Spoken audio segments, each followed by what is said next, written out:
coming up. We strive for building a maternal female and producing bulls that will go out and build a maternally based herd.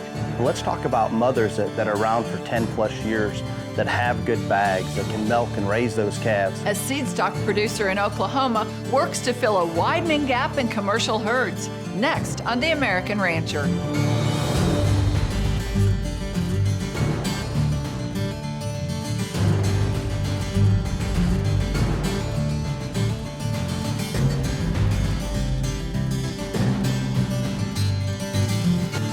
Hello and welcome to The American Rancher. I'm Pam Minnick. Today we're at Sadler Ranches, an Angus seedstock producer that's getting a lot of attention. Owner Brent Sadler is a fourth-generation cattleman with strong lineage in the beef industry. Brent developed a passion for cattle and excellence at a young age. And backed by some of the top genetics in the world, he saw an opportunity to fill a widening maternal gap in America's commercial herds.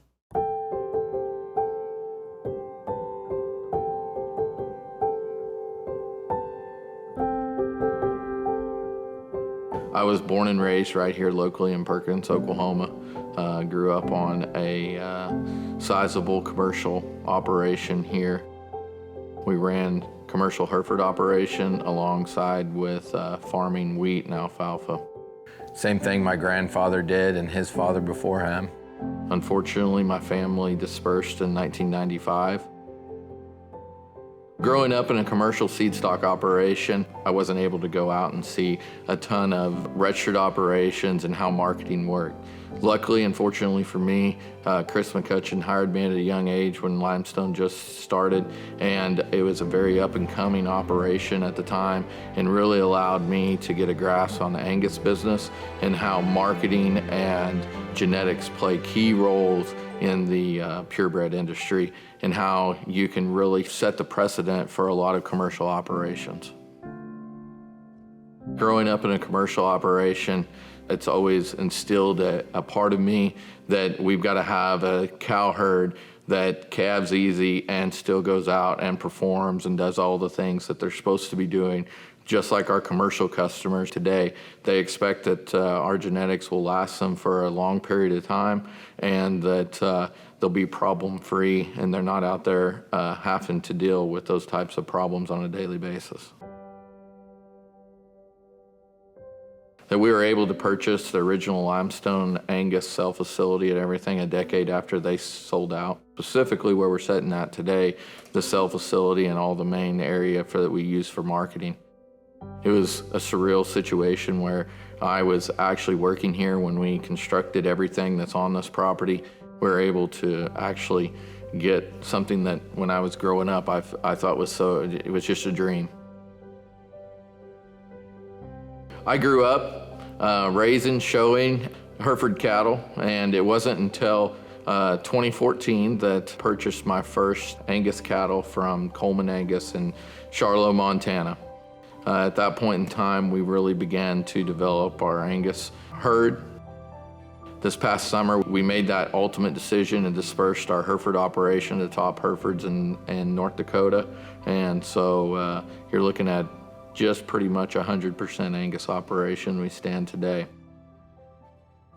As we transitioned more over to an Angus-based herd, we grew exponentially at a very rapid pace there, and predominantly through our commercial cow herd utilizing embryo transfer. And it was at that point we decided that we needed a little bit more help. I made one phone call to Lucas Reinhardt. He was working in Missouri at the time. He accepted my offer to come back home here to Perkins, Oklahoma, and he and his wife Bailey have been a wonderful addition to this operation. Since then, we've added several people, the next being Braden Hendricks and his wife Lindsay and his family. Braden's position is managing our cell cattle and taking care of all the bulls. And just recently, within the last year, Cody Kluger from up in Oregon came to work, and he assists Braden on a daily basis. And Brody Pettyjohn came on and helped Lucas on all the ranching operation sides, making sure herd health and cattle are taken care of to the max. And then John Wolf works in the office, and I couldn't operate the day-to-day business of this ranch without him. Both of my daughters help Braden and Cody halter break a lot of the sale cattle that will be on display on sale day. My son, he's with me on a daily basis, doing whatever it may be, whether that's on the farming aspects of running equipment. That's what he really enjoys. Man, Blaine, absolutely, we can't make it out of the house without him being involved, and probably swathing hay is his absolute favorite thing to do. And when he's not, he's usually trying to figure out how to run things better. So he knows how to run all the GPS systems and everything on all of our equipment about as well as we do, or better. Unlike myself, that I was always ate up with cattle, he seems to be completely ate up with farming and just loves the aspects of all the technology and the GPSs and irrigation and different types of things like that.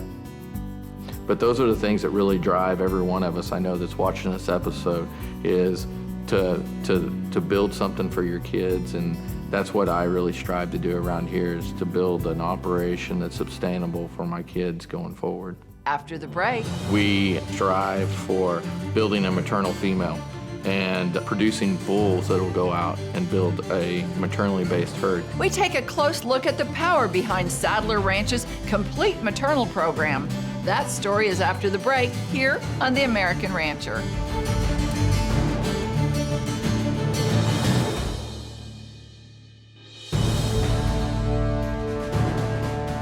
Welcome back to The American Rancher. Years ago, Brent Sadler set out to develop cow herds with maternal excellence. Today, Sadler Ranches is getting a lot of attention from commercial operators who see a lot of value in what the Sadler team has accomplished in the development of a complete maternal package. Our customer base would be ones that either focus primarily on maternally based genetics, or there would be customers that have a cow herd that would be slightly different, that's looking to inject some maternal genetics. Those maternal genetics would be to add more fleshing ability, more body capacity, while continuing to focus on those traits that our cattle really strive for, which is really good uddered, really good footed female. What I feel like really sets us apart from other operations is that we strive for building a maternal female and producing bulls that will go out and build a maternally based herd. And there are several operations that do that around the United States that would come to mind instantly. But we try to do it and mass produce the very best of what we have to offer. We've got an extensive embryo transfer program that we utilize some of the best donors that we can find, not only across the United States, but worldwide. We brought in the Argentine-based genetics to our herd. That allowed us to bring in an outcross that really worked with our cows, because we had a very small nucleus that we'd been breeding off of in terms of like and kind. We found that to be very beneficial, because the specific ranches that we get those genetics from down in Argentina, their climate and landscape would be very similar to where we are here in Oklahoma. We most recently just found a really nice donor cow on our tour up in Canada, and we're excited to bring her into our donor battery. She combines one of the most legendary American-bred bulls with one of the most legendary Argentine-bred females in the world. We're always on the look for that next really maternal giant, whether she be based in the United States or is based abroad.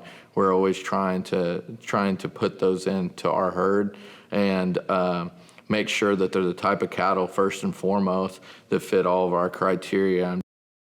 Through the process, we've got a pretty sizable donor herd here, and for an animal to be a donor at our location, they've got to fit a lot of criteria. First and foremost, it'd be the one that's out there doing the best job, raising her calf, shows extreme mothering ability. They've got to be out in the pastures and rank up ahead of everybody in fleshing ability. So we believe that she's out there and she's really converting. She's got some of the best calves that we have, because here at our place, the donors are the most economically friendly cows on the entire place. They actually see a feed truck. Of course, we got to feed throughout the winter and different things, but our donor battery would actually see the feed truck less than any animal on this place.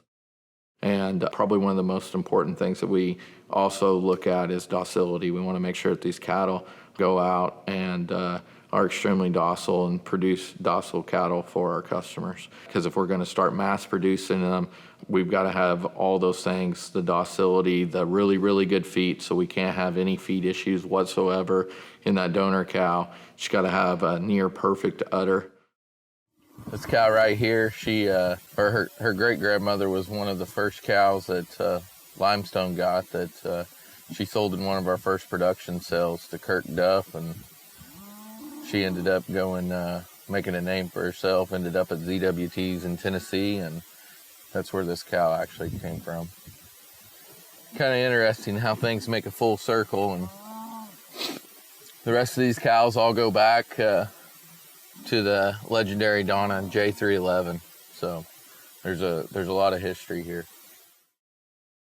Donna J311 is one of the most renowned Angus females in the Angus industry for maternally based females.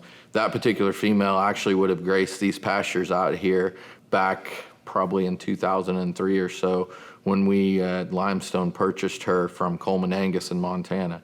20 years later, Donna J311 is probably the most found cow in all of our pedigrees here at the ranch. Our recip herd probably sets us apart. We strive to have our recip herd fit the same criteria that we do our registered operation. There's a lot of people out there that think a recip's just a recip, but there's been some research done. The recip has a lot of imprinting done on that calf, whether it be in uterine or through the process of getting it through weaning. We utilize recips primarily out of three different herds. That would be our own, the recips that we breed and raise right here on this operation. We also utilize Top Hereford's commercial F1 program up in Grace City, North Dakota.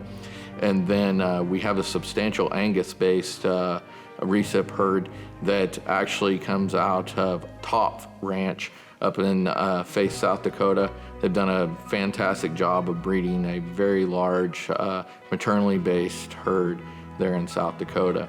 All those recips really have to fit into our criteria of being extremely maternal.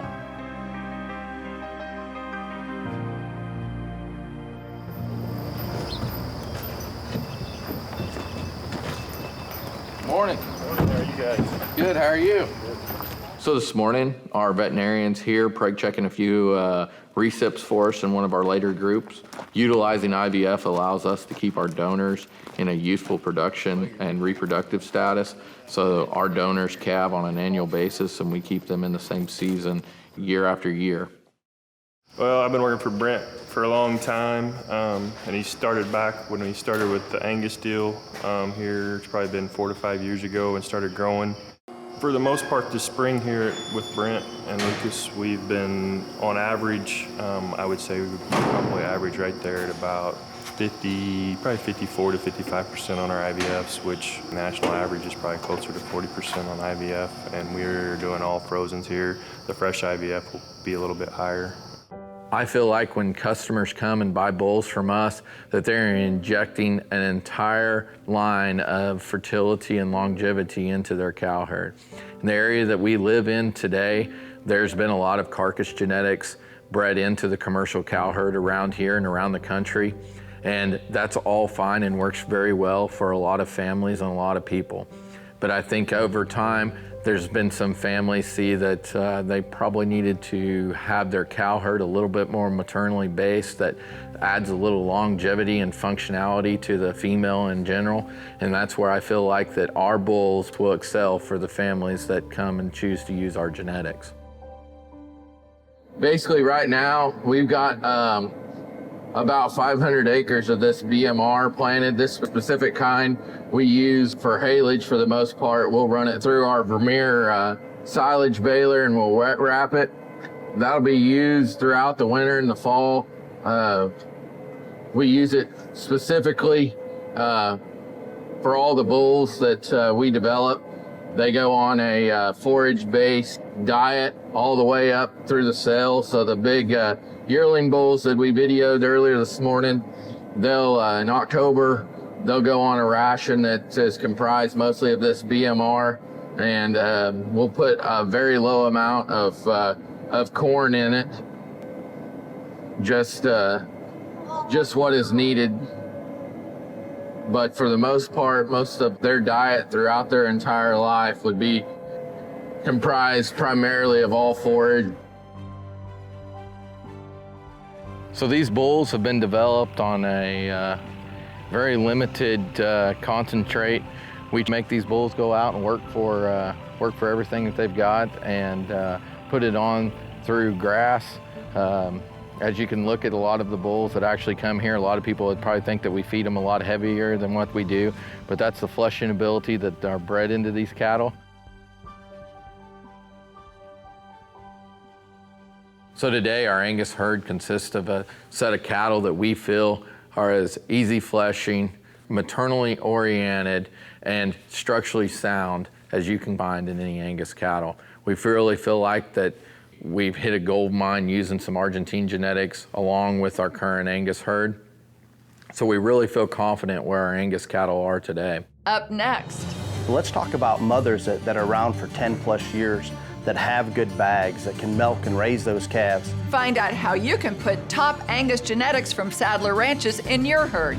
That's when the American Rancher returns. Stay with us.